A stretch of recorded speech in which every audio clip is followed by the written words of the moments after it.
ഒരു റിലേഷൻഷിപ്പിൽ ട്രസ്റ്റ് പോയാൽ അത് റീബിൽഡ് ചെയ്യാനായിട്ട് പോസിബിൾ ആണ്. നിങ്ങളൊരു കാര്യം ഒന്ന് ഇമാജിൻ ചെയ്ത് നോക്കൂ. നിങ്ങൾ എല്ലാ ദിവസവും രാവിലെ ഒരു ചെയറിലിരിക്കുകയാണ്. നിങ്ങൾ സമാധാനത്തിൽ ആ ചെയറിൽ പോയിരിക്കുന്നു, ചായ കുടിക്കുന്നു, ന്യൂസ് പേപ്പർ വായിക്കുന്നു, നിങ്ങളുടെ കാര്യങ്ങളൊക്കെ നോക്കുന്നു. വൺ ഫൈൻ ഡേ ആ ചെയർ ഒന്ന് ബ്രേക്ക് ആയെന്ന് വിചാരിക്കും. It affected you, right? പിന്നെ നിങ്ങളത് റിപ്പയർ ചെയ്യാൻ ശ്രമിക്കണു, അത് റിപ്പയർ ചെയ്തു. അത് കഴിഞ്ഞിട്ട് ആ ചെയറിൽ ഇരിക്കുമ്പോഴും you will be very conscious and it will take some time. Consistent ആയിട്ട് കുറച്ച് സമയം എടുക്കും ആ ചെയർ പൊട്ടില്ല, ഇനി പ്രശ്നമില്ല അതിലിരിക്കാൻ എന്ന് മനസ്സിലാക്കി തുടങ്ങാനും അതിൽ ഓക്കെ ആയിട്ട് ഇരുന്ന് തുടങ്ങാനായിട്ടും. Trust is not just an emotion, അതൊരു നെർവസ് സിസ്റ്റം എക്സ്പീരിയൻസ് ആണ്. വളരെ ഹെൽത്തി ആയിട്ടുള്ള ഒരു റിലേഷൻഷിപ്പിലാകുമ്പോൾ you might feel calm in that relationship, അല്ലേ? നിങ്ങളുടെ ഡേ ടു ഡേ ലൈഫിലെ കാര്യങ്ങളാണെങ്കിലും നിങ്ങളുടെ വർക്കിലാണെങ്കിലും എല്ലാത്തിലും നിങ്ങൾക്കൊരു കാംനെസ് ഫീൽ ചെയ്യും. ലൈഫ് കുറച്ചും കൂടി ഈസി ആകുന്നത് പോലെ നിങ്ങൾക്ക് തോന്നാം. ഇമാജിൻ ആ റിലേഷൻഷിപ്പിൽ എവിടെയോ ട്രസ്റ്റ് ബ്രേക്ക് ആയിട്ടുണ്ട്. അവിടെ നമ്മുടെ ബ്രെയിൻ അത് റിസീവ് ചെയ്യുന്നത് ഒരു ത്രെറ്റ് എന്നുള്ള രീതിയിലായിരിക്കാം. You have a part of your brain called amygdala. അമിഗ്ഡാലയിൽ എന്താ സംഭവിക്കുന്നത് വെച്ചാൽ ഒരു സെക്യൂരിറ്റി പോലെ അത് വർക്ക് ചെയ്യുന്നത്.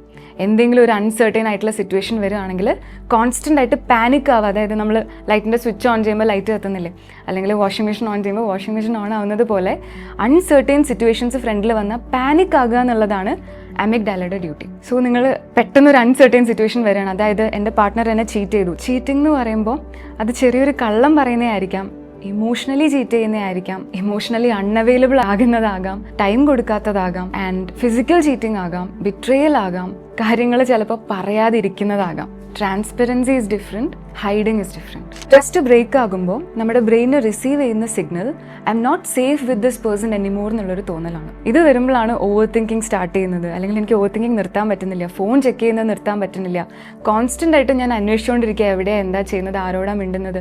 ഇതിൻ്റെ reason where you are not safe എന്നുള്ളൊരു feeling your brain is receiving. ഈ ട്രസ്റ്റ് ബ്രേക്ക് എന്ന് പറയുന്നത് ഒരു ഇമോഷണൽ ആയിട്ടുള്ള കാര്യം മാത്രമല്ല, നമ്മുടെ നെർവസ് സിസ്റ്റത്തിനെ അത് എഫക്റ്റ് ചെയ്യുന്നുണ്ട്, ഒരാളുടെ ഇന്നർ ഇമോഷൻസിനെ അത് എഫക്റ്റ് ചെയ്യുന്നുണ്ട്, ഈവൻ ഫിസിക്കൽ ഹെൽത്തിനെ വരെ അത് എഫക്റ്റ് ചെയ്യുന്നുണ്ട്. അതുകൊണ്ടാണ് നമുക്ക് ആങ്സൈറ്റി ഫീൽ ചെയ്യുന്നതായിക്കോട്ടെ, ഹാർട്ട് ബീറ്റ് കൂടുന്നത് പോലെ തോന്നുന്നതായിക്കോട്ടെ, യു മൈറ്റ് സ്റ്റാർട്ട് സ്വെറ്റിംഗ്, അങ്ങനെ ഒരുപാട് ചേഞ്ചസ് ഫിസിക്കലി നമ്മുടെ eating ഹാബിറ്റ്സിൽ.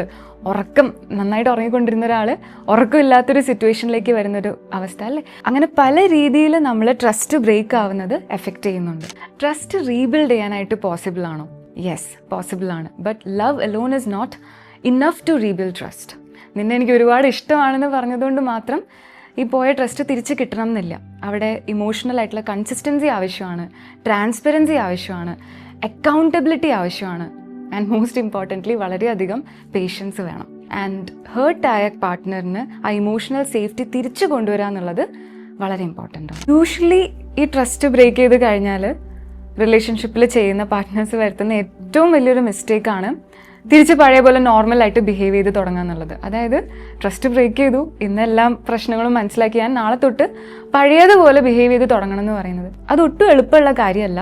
And it shouldn't B normalised. പിന്നെ സംഭവിക്കുന്ന ഒരു കാര്യം, ഗിൽറ്റി ആയിട്ടുള്ള പാർട്ട്ണർ ഡിഫെൻസീവ് ആകുക എന്നുള്ളത്. ഞാൻ സോറി പറഞ്ഞല്ലോ, ഇനി പിന്നെയും അത് തന്നെ എന്തിനാ പറഞ്ഞുകൊണ്ടിരിക്കണം, അല്ലെ എന്തിനാ ഓവർ റിയാക്ട് ചെയ്യുന്നത് എന്നുള്ളൊരു ക്വസ്റ്റ്യൻ. സോറി ഒരു ബിഗിനിങ് മാത്രമാണ്, അത് ഹീലിംഗ് അല്ല. ഈ ട്രസ്റ്റ് എങ്ങനെയാണ് റീബിൽഡ് ചെയ്യാൻ പറ്റുക?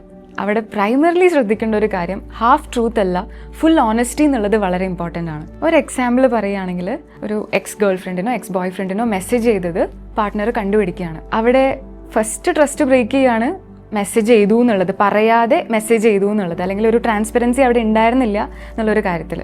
ആൻഡ് ഇതിനെ പറ്റി ഒന്ന് അഡ്രസ്സ് ചെയ്യാം, ചോദിക്കാം എന്ന് വിചാരിക്കുമ്പോൾ ഫസ്റ്റ് റെസ്പോൺസ് ഇതാണ്, ഞങ്ങൾ തമ്മിൽ വേറെ റിലേഷൻഷിപ്പ് ഒന്നുമില്ല, ജസ്റ്റ് ഫ്രണ്ട്ഷിപ്പാണ്, ഒന്ന് സംസാരിച്ചു എന്നുള്ളത് മാത്രമേ ഉള്ളൂ. അതിനുശേഷം ചാറ്റ് നോക്കുമ്പോൾ കാണുവാണ് വേറെ പല രീതിയിലുള്ള മെസ്സേജസ് ഉണ്ടെന്ന് മനസ്സിലാക്കുമ്പോൾ അവിടെ പിന്നെയും ട്രസ്റ്റ് ബ്രേക്ക് ആവുകയാണ്. ചിലപ്പോൾ മറ്റേ പാർട്ട്ണർ ആയിരിക്കുന്നത് എല്ലാം പറഞ്ഞാലല്ലേ പ്രശ്നമുള്ളൂ, ഇത്രയും പറഞ്ഞതിൽ ഓക്കെ നിർത്താം, സോർട്ട് ചെയ്യാം എന്നായിരിക്കാം ചിലപ്പോൾ മറ്റേ പാർട്ട്ണർ വിചാരിക്കുന്നത്. പക്ഷേ ഇവിടെ ദ ഓപ്പോസിറ്റ് പാർട്ട്ണറിന് സംഭവിക്കുന്നത് പിന്നെയും ആ ട്രസ്റ്റ് ബ്രേക്ക് ചെയ്തുകൊണ്ടേ ഇരിക്കുക എന്നുള്ളതാണ്. And that's very hurtful.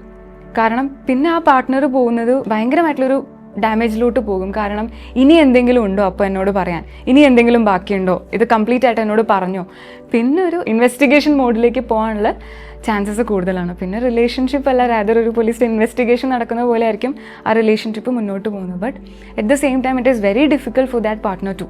ആ പാർട്ട്ണർ അത്രയും നാൾ സേഫായിട്ട് കംഫർട്ടബിളായിട്ട് കണ്ടിരുന്ന ഒരു റിലേഷൻഷിപ്പ് അവരുടെ ഡേ ടു ഡേ ലൈഫിനെ മുന്നോട്ട് കൊണ്ടുപോകുമ്പോൾ അവരുടെ വിശപ്പിലായിക്കോട്ടെ, ഉറക്കത്തിലായിക്കോട്ടെ, അങ്ങനെ ചിന്തിക്കുന്ന രീതിയിലായിക്കോട്ടെ, എല്ലാ കാര്യത്തിലും ബ്രെയിൻ ഭയങ്കരമായിട്ട് ഹൈപ്പർ അലേർട്ട് ആകാനായിട്ട് തുടങ്ങും. Where you cannot focus on anything rather what the other person is actually doing എന്നുള്ളതല്ലാതെ. ഇനി എല്ലാ റിലേഷൻഷിപ്സും ഈ ട്രസ്റ്റ് ബ്രേക്ക് ചെയ്തതിനകത്തും സർവൈവ് ചെയ്യാനായിട്ട് പോസിബിൾ ആണോ എന്നുള്ളത്, പോസിബിൾ ആണ്.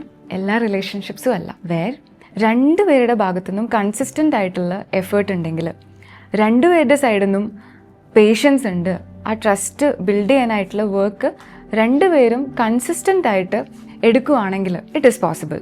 റാദർ ഒരാൾ കോൺസ്റ്റൻ്റ് ആയിട്ട് എഫേർട്ട് ഇടുകയാണ്, റാദർ മറ്റേ ആൾ ഗ്യാസ് ലൈറ്റ് ചെയ്യാനും അല്ലെങ്കിൽ മാനിപ്പുലേറ്റ് ചെയ്യാനും പിന്നെയും ആ ട്രസ്റ്റ് പോകുന്ന രീതിയിലുള്ള കാര്യങ്ങളിലേക്ക് പോവുകയാണെങ്കിൽ it's not easy to actually rebuild trust. Relationship survive ചെയ്യുന്നത് മിസ്റ്റേക്സ് സംഭവിക്കാത്തത് കൊണ്ടല്ല, റാദർ രണ്ടുപേരും ഈക്വലി റെഡിയാണ് പേഷ്യൻസിലൂടെയും കൺസിസ്റ്റൻസിയിലൂടെയും ആ റിലേഷൻഷിപ്പ് വർക്കൗട്ട് ചെയ്യാൻ റെഡിയാണെങ്കിൽ. ഈ ഒരു സിറ്റുവേഷനിൽ കപ്പിൾ തെറാപ്പി നിങ്ങളെ വളരെയധികം ഹെൽപ്ഫുൾ ആകാൻ ചാൻസ് ഉണ്ട്. കാരണം രണ്ട് പാർട്ട്ണറെയും ജഡ്ജ്മെൻറ്റ് ഇല്ലാതെ കേൾക്കാൻ പറ്റുന്ന ഒരു സേഫ് ആയിട്ടുള്ളൊരു space, where you are able to say എന്താണ് പ്രശ്നം എന്നുള്ളത് തുറന്ന് പറയാൻ പറ്റുന്നൊരു സ്പേസ്. അവിടെ നിന്ന് നിങ്ങൾക്ക് ഈക്വലി എങ്ങനെ കമ്മ്യൂണിക്കേറ്റ് ചെയ്ത് തുടങ്ങണം, എങ്ങനെ നിങ്ങളുടെ ഇമോഷൻസ് എക്സ്പ്രസ് ചെയ്ത് തുടങ്ങണം എന്നുള്ളത് മനസ്സിലാക്കാനായിട്ട് പറ്റും. ആൻഡ് രണ്ട് പാർട്ട്നേഴ്സും ഈക്വലായിട്ട് ആ ഒരു പേഷ്യൻസിലൂടെ കൺസിസ്റ്റൻസിയിലൂടെ വർക്ക് ചെയ്യുകയാണെങ്കിൽ it is possible to rebuild that trust.